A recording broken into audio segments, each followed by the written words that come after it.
Com um grupo de pessoas em local público tem que usar máscara ainda. Não há aqueles decretos falando está permitido as pessoas ficarem sem máscara. Mas quem fala a respeito disso não somos nós jornalistas, são os especialistas em epidemiologia, né, Nayara Andere?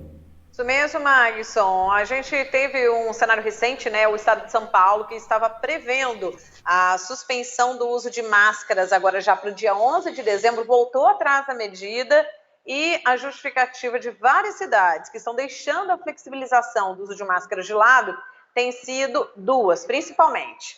A nova variante Ômicron, que veio da África e que está já instalada aqui no Brasil, né? Infelizmente com mais casos, e também a quarta onda da pandemia, já em países da Europa que estavam, inclusive, com vacinação já em estágio avançado.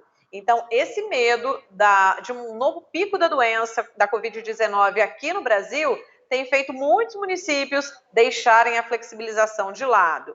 Mas, por outro lado, tem as cidades ainda que estão liberando o uso das máscaras em espaços abertos. E sobre esse assunto nós vamos conversar agora com o epidemiologista e professor da Universidade Federal de Alfenas, Unifal, que o pessoal sempre acompanha aqui trazendo esclarecimentos no Mandu News e no Terra do Mandu, professor Sinésio Inácio da Silva Júnior. Vamos entender o que é essa flexibilização.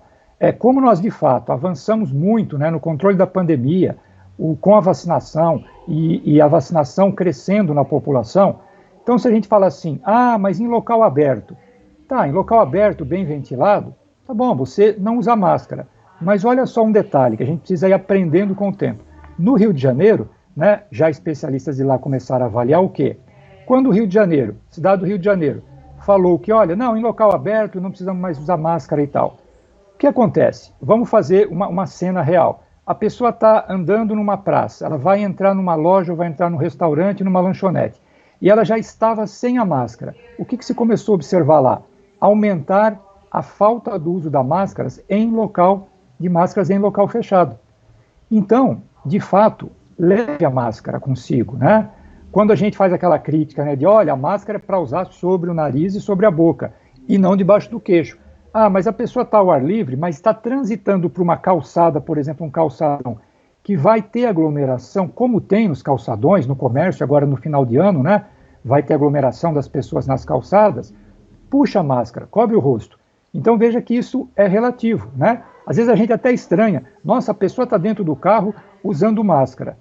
Mas se a pessoa vai da casa dela para um local em que vai ter que usar máscara, coloca a máscara. Às vezes abre o vidro para conversar com alguém. Então são pequenos cuidados, especialmente nesse momento agora, como você bem frisou também, que diante de uma variante que, atenção, não é para criar pânico, mas se ela é uma nova variante de preocupação, e o critério é para classificar as variantes de preocupação, olha, ela tem mutações que podem ajudar ela a infectar mais e resistir mais a defesas criadas por quem já teve a doença e foi vacinado, esse é o critério. A OMS já está dizendo isso. Só estaremos vendo a intensidade disso. Resumindo, é uma variante que pode sim ser transmitida mais facilmente. Daí o uso da máscara é extremamente importante.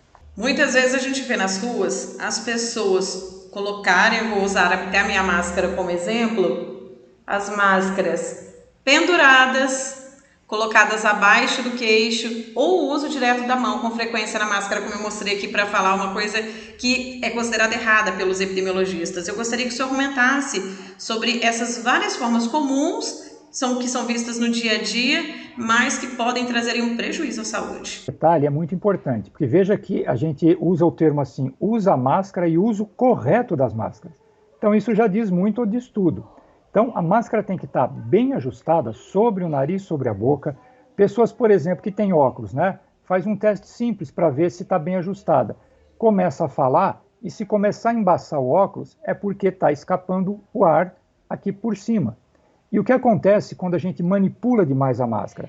Esse exemplo, por exemplo, aí, né, da pessoa estar usando abaixo do queixo. Vamos lá, então, de novo, a pessoa... Ela saiu ela colocou no carro lá, estava debaixo do queixo, saiu e vai se aproximar de um calçadão de uma loja, ela puxa e cobre o rosto. Tá bom, menos mal. Agora, a pessoa sabe que vai para um local que precisa usar máscara, né? Mesmo dentro do seu carro, se é um trajeto curto, coloca a máscara. E eu sei que muitas vezes as pessoas podem ver os outros assim e fala, nossa, mas que exagero, né? Isso também é demais e tal. Vamos pensar, você coloca a máscara no seu bolso ou do lado, você está lá no carro, aí você desce, aí você pega a máscara com a mão, aí você coloca a máscara, aí você entra no lugar, aí você pega, volta para o carro, sai do lugar, tira a máscara. O que está acontecendo? Ao usar a máscara, e aí é importante sempre ter aquele cuidado, né? Não deixar umedecer, não passar de 2 horas, né, com a mesma máscara e tal, você vai estar aumentando ali, né, porque a máscara é uma barreira, justamente se tiver vírus da pessoa ou que foi barrado na máscara, ele vai estar na superfície dela. Então, quanto menos a gente mexer com a mão, né, ajusta, tira, põe, máscara mal ajustada, a pessoa está falando, né, e está toda hora ajustando, e olha lá, colocando exatamente, né, perto da boca, da região da cobertura da boca e do nariz. Ela passa a contaminação para a mão. Então, são cuidados pequenos, mas é uma soma de cuidados pequenos de todos nós, né, que a gente começa a ter resultados maiores.